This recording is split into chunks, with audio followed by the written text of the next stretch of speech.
இங்க ஒரு கடற்கண்ணி அதோட குழந்தைய ஒரு கூடையில மறைச்சு வச்சுட்டு மீன் பிடிக்கிறவன் பாத்திரக்கூடாதுங்கிறதுக்காக அவனை டைவர்ட் பண்றதுக்காக அவனுக்கு டாட்டா காட்டிட்டு இருக்கிறான். அவன ஒரு பொம்பளை புள்ள டாட்டா காட்டுன்னு வேகமா அவனை டாட்டா காட்டிக்கிட்டே டைவர்ட் ஆகி மூதேவி கொண்டு போய் பாறையிலே போட்டு சொருகிரும். அந்த நேரத்துல இந்த மெர்மெய்டோட குழந்தை அழுதுகிட்டே இருக்குமா.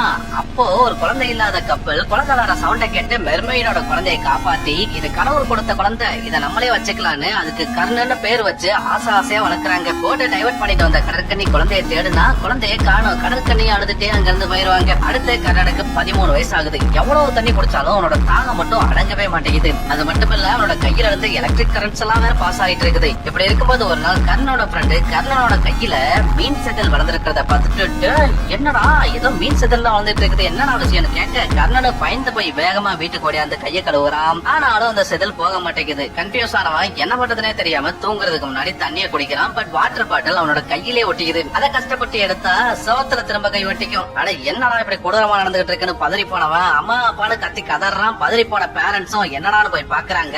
பையன் சீலிங் ஃபேன் மாதிரி தொங்கிட்டு இருப்பான். சோ இமிடியேட்டா கர்ணனை ஹாஸ்பிட்டல் கூட்டு போறாங்க. டாக்டர் அவனோட உடம்ப செக் பண்ணி பார்த்துட்டு இவனுக்கெல்லாம் ஒண்ணும் கிடையாதுங்க, ஏதோ கனவு அப்படியே சவத்து மலை ஏறி இருப்பான், அப்படியே ஒட்டிட்டு தொங்குற மாதிரியே கனவு கண்டிருப்பான், நீங்களும் அதை பார்த்து பதறி இருப்பீங்க, ஒன்னும் பிரச்சனை இல்ல வீட்டுக்கு கூட்டு போங்கன்னு சொல்லி அனுப்பிடுறாரு. அடுத்த மறுநாள் நீச்சல் போட்டியில கர்ணன் பார்ட்டிசிபேட் பண்றான். அதுல அவன் வேர்ல்ட் ரெக்கார்டையே முறியடிச்சிடறான். எல்லாரும் ஷாக் ஆகி பாக்குறாங்க. ஏன்னா அவனோட கையில மீனுக்கு வளரும் இல்லையா துடுப்பு, அந்த துடுப்பு வளர்ந்திருக்கும். அதனால உடனே அவனோட பவர் எல்லாத்தையுமே யூஸ் பண்ணி அந்த கிரவுண்டையே ஷார்ட் சர்க்யூட் பண்ணிட்டு அங்க இருந்து எஸ்கேப் ஆயிடுறான். அடுத்து அவனோட ஃப்ரெண்டு கிட்ட போய் இந்த விஷயத்த சொல்லி என்ன மச்சான் பண்றதுன்னு கேட்க, அக்கார்டிங் டு புக்ஸ் என்ன சொல்றதுன்னா, நீ மீனுக்கு பிறந்த ஒரு சூப்பர் மேன் மச்சான், உனக்கு உண்மையாவே சூப்பர் பவர் எல்லாம் இருக்குடா, ஆனா உங்க அப்பா அம்மாவுக்கு தான் நீ பிறந்தியா அப்படிங்கறது எனக்கு டவுட்டா இருக்கு. நீ எதுக்கு உன்னோட அப்பா அம்மா கிட்ட இந்த விஷயத்த பத்தி கொஞ்சம் பேசு. அதுக்கப்புறம் இன்னும் ஒரே ஒரு டெஸ்ட் தான் இருக்கு, அந்த டெஸ்ட் மட்டும் பண்ணிட்டோம் கன்ஃபார்மா நீ மீனுக்கு பிறந்த பையதான். சரிவா மீன் தொட்டியில இருக்கக்கூடிய மீன் கிட்ட போய் பேசலாம்னு சொல்லிட்டு கர்ணனை மீன் கிட்ட பேச சொல்றான். அந்த மீனும் இவன் பேசுறது கேட்டுட்டு பொசுக்குன்னு மீன் தொட்டிக்குள்ள இருந்து வெளியில துள்ளி குதிச்சிரும். இத பார்த்த கர்ணனோட ஃப்ரெண்டு, மச்சான் நீ மனச பையில கிடையாது, மெர்மைடுக்கு பிறந்த மெர்மைடு குழந்தை, அதனாலதான் உனக்கு இவ்வளவு சூப்பர் பவர் இருக்குன்னு சொல்ல, இதனால வெக்ஸான கர்ணன் கடலுக்குள்ள போய் அவனோட மூச்சை பிடிச்சு பாக்குறான். அவனால ஒரு அரை நாளைக்கு மேல தண்ணிக்குள்ள இருக்க முடியுது. அந்த நேரத்துல ஒரு மீன் பிடிக்கிறவன் கர்ணனை வலை வீசி பிடிச்சிடறான். அதனால பயந்து போன கர்ணன் கத்து கத்துன்னு கத்த அந்த சவுண்ட கேட்டு அவனோட உண்மையான தாய் கடற்கண்ணி அங்க வந்துடுறாங்க. பட் மீன் பிடிக்கிறவன் அவங்களையும் வலை வீசி பிடிச்சிடறான். அப்போ